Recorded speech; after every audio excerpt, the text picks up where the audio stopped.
Halo anak-anak, kembali lagi bertemu dengan kakak.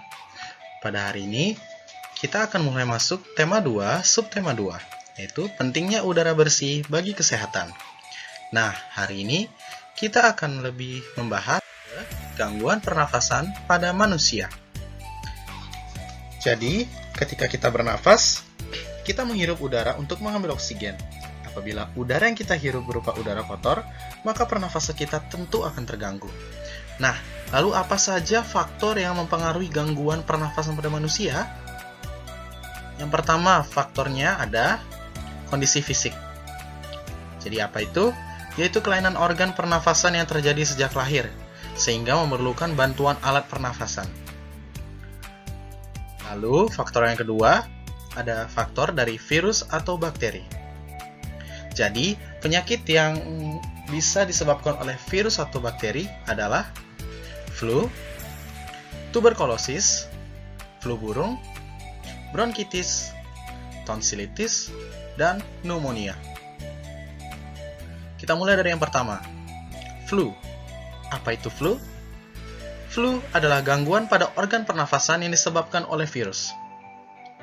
Nah, apa saja gejala bagi penderita flu? Yang pertama ada sakit kepala, merasakan demam, penciuman berkurang, hidung tersumbat, badan terasa letih, dan nafsu makan berkurang.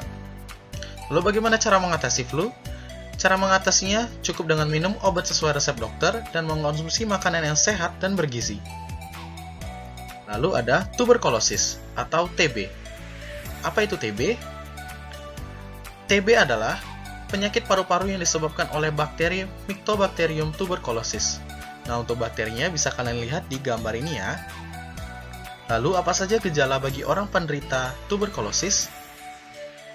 Gejalanya ada keringat di malam hari, demam, nafas yang terengah-engah, dan berat badan yang menurun. Jadi tuberkulosis ini ditandai dengan munculnya bintil-bintil pada dinding alveolus yang menyebabkan kematian jaringan sel di sekitarnya. Kita lanjut ke flu burung. Apa itu flu burung? Flu burung adalah penyakit infeksi yang disebabkan oleh virus H5N1 yang ditularkan oleh unggas ke manusia. Lalu, apa saja gejala orang yang menderita penyakit flu burung? Gejalanya ada demam, batuk, sakit tenggorokan, nyeri otot, dan sakit kepala. Jadi, flu burung ini ditularkan apabila melakukan kontak langsung dengan unggas yang mati ataupun terkontaminasi oleh virus flu burung atau H5N1. Nah, ada bronkitis. Apa itu bronkitis? Bronkitis adalah infeksi atau peradangan saluran bronkus yang biasanya disebabkan oleh virus juga. Nah, seperti ini contoh penyakit dari bronkitis. Bisa kalian bandingkan dengan bronkus normal dan bronkus yang terkena bronkitis. Lalu gejala orang yang menderita bronkitis yaitu mereka demam, biasanya juga batuk berdahak dan sesak nafas. Kita lanjut ke tonsilitis. Apa itu tonsilitis? Tonsilitis adalah peradangan yang terjadi pada amandel atau tonsil yang disebabkan oleh virus atau bakteri.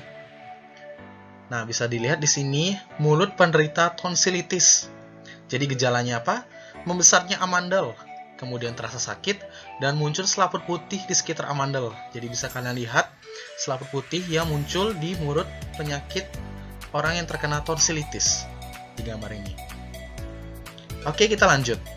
Dapat diobati dengan obat resep dokter serta makanan dan minuman yang bersih. Jadi ingat, selalu perhatikan makanan dan minuman kalian. Kemudian, penyebab gangguan pernafasan dari faktor pencemaran udara. Nah, pencemaran udara itu bisa dari asap industri dan asap knalpot dari kendaraan bermotor, bisa mobil atau motor. Nah, jadi apa saja sih penyakit yang disebabkan oleh pencemaran udara? Bisa asma, emfisema, dan kanker paru-paru. Kita mulai dari yang pertama, yaitu asma. Apa itu asma?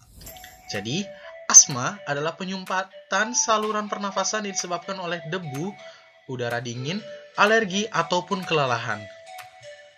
Nah, bisa kalian lihat di sini, jadi di saluran pernafasan orang yang menderita asma menyempit, sehingga gejalanya itu sesak nafas, batuk, serta nafas yang terasa berat karena saluran pernafasan yang menyempit.